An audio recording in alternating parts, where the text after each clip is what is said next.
Welcome to Noob Reviews, where once again we sit here and wonder why I'm still allowed to use a camera. So, today, I must apologize first that apparently one of my lights decided not to work today, so we got this one light set up. It might be a little weird in the back, but overall, whatever. I'm sure you guys don't care as much about lighting, but let's be honest, lighting's important, and I just wanted to apologize that, it looks a little weird, but whatever. Today we have who do I want to pick here first?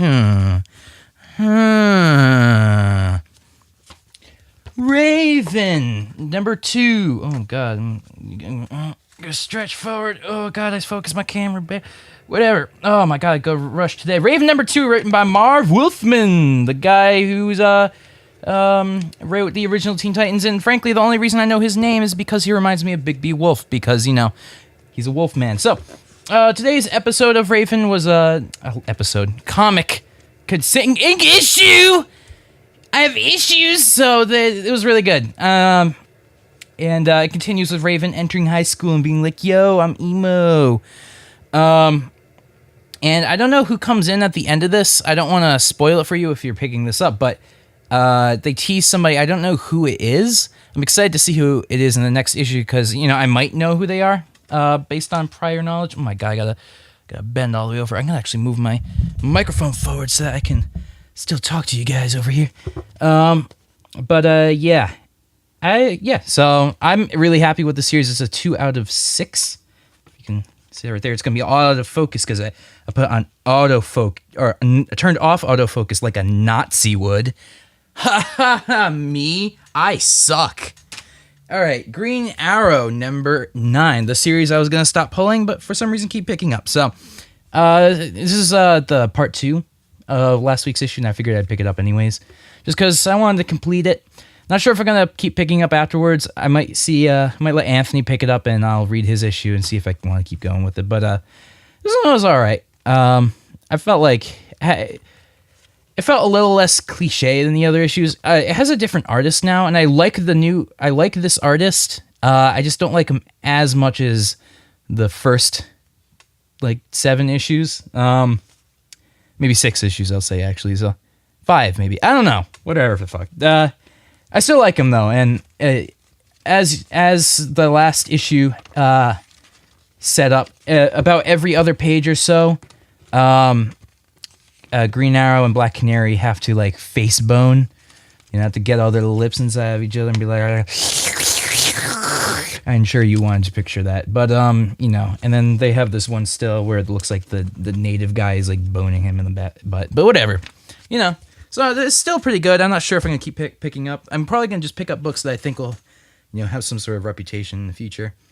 Not like Watchmen level, but just books. Hadrians Wall number 2, indie book by Image. Even though, like I said, indie books don't actually exist, but they're as close to indie as you can get. And once again, this is continuing to be a really cool series. It's pretty much turning into a whodunit in outer space, and I really like that. If that's your sort of thing, then get on this.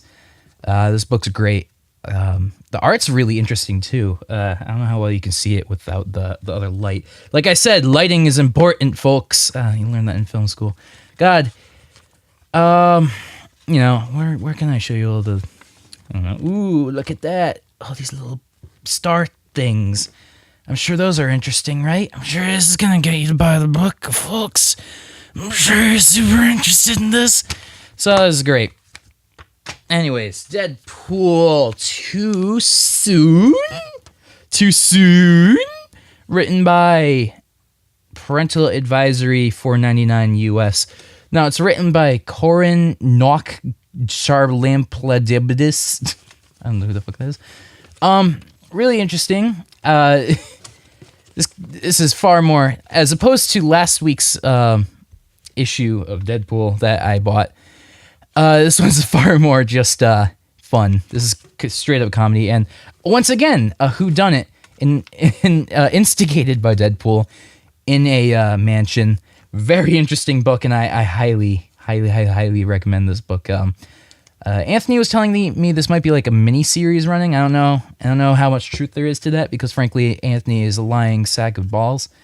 So I don't know. And it ends with something amazing. Now, I don't really know anything about Squirrel Girl, who is prominent in this. You can see her right there. She's kind of like the main character in this, but all these characters show up too.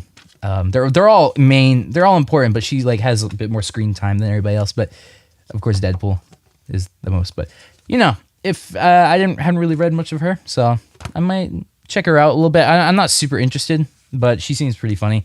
Basically, the joke of this is it's all the meme characters from Marvel coming together. God, the framing. I'm sorry for the frame. This is just so rushed. I'm having a really shitty day today, honestly. So let's just get these out of the way. Nightwing #7, written by Steely Fernandez Totomayor.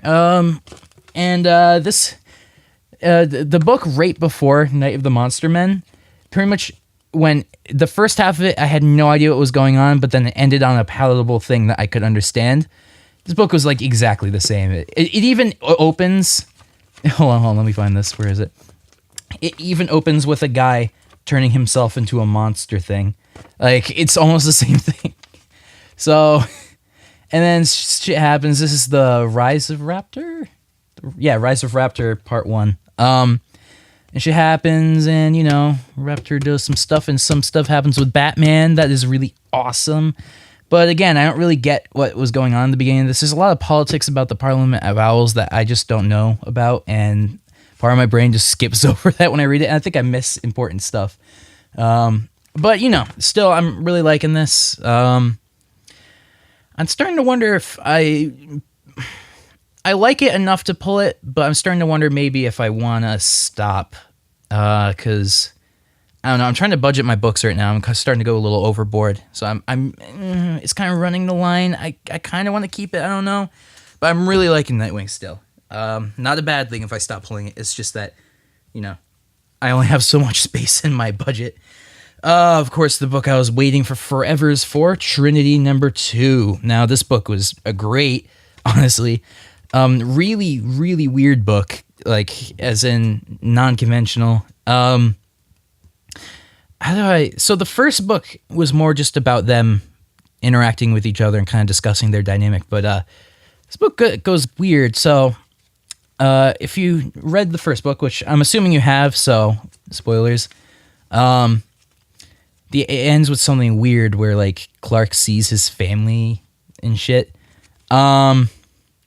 They actually are back in time in this and interacting with Clark's dad and young Clark and everything. Young Clark punches older Clark in the face like, yo, I ain't up with you guys are responsible for Iraq. I'm just talking about that class conflict. That's not class, whatever. Young people hate older people is the joke I was making. This was topical today. I had a class on anyways. And then older Clark Kent's like basically the whole book, Clark has to be like, yo, you're not my dad. Right. Or he has to like keep faking that he's not his dad. I don't know. Am I saying words or not? I'm so tired.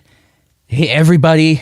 Hate everything right now. I just want to go to sleep, but I have so much work to do. And it ends great, and some stuff happens. I don't want to spoil the ending because it's kind of awesome, but it kind of, for the whole book, I was like, what the hell is going on? Because it's far more art housey feeling. But I like that. Like, that's a really good thing for me because I like that kind of stuff. But it ends so weird. The end kind of spells out how the direction in this book, though, and I like it. But next one. Oh, by Trinity. I'll put you nicely in the ground.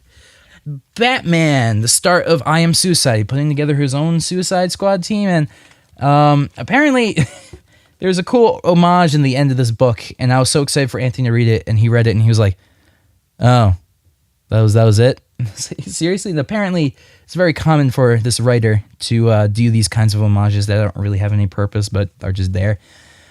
But otherwise, this book's really good. It opens up with a really cool thing from Bane about his backstory, and it is fucked because I didn't really know the comic version or the current canon version of his backstory. I'm sure he has multiple canons, much like most superheroes, but Batman takes up the offer to make his own Suicide Squad, and basically this whole book's him going through. Also, right here, Kite Man's on one of the panels. He goes, Kite Man. Kite Man. Yeah, I'm Kite Man. I want to dress as Kite Man for Halloween. I'm being serious, dude. Like, I'm going to do it. Oh, yeah, that happens. But, I mean, it's really not a shocker, but whatever. Good shit. And, my last book, I actually have not read this book yet. I just am intentionally not reading it right now, because I'm going to probably do a review of this on Halloween or something. A review of all the books I've had collected so far. And this is the X-Files, number 7. This is, part 2 from Came Back Haunted. Still haven't read the first issue, but yeah, I'm really excited. I'm just gonna peek in at the art, and I'm not going to. It looks pretty nice. I don't know. I don't want to spoil myself. I don't wanna spoil myself. But it's on the back. What is that? Elijah Wood? What the hell? Dirk Gently's holistic detective agency. Why does it look like? Why does it look like their intern who didn't know anything about Photoshop just cropped them out off of a white backdrop? That looks kind of awful. What the hell? Thanks, toilet in the background. Everything's great right now. Everybody, I love everybody right now. Oh, I love everybody, and nobody's driving me insane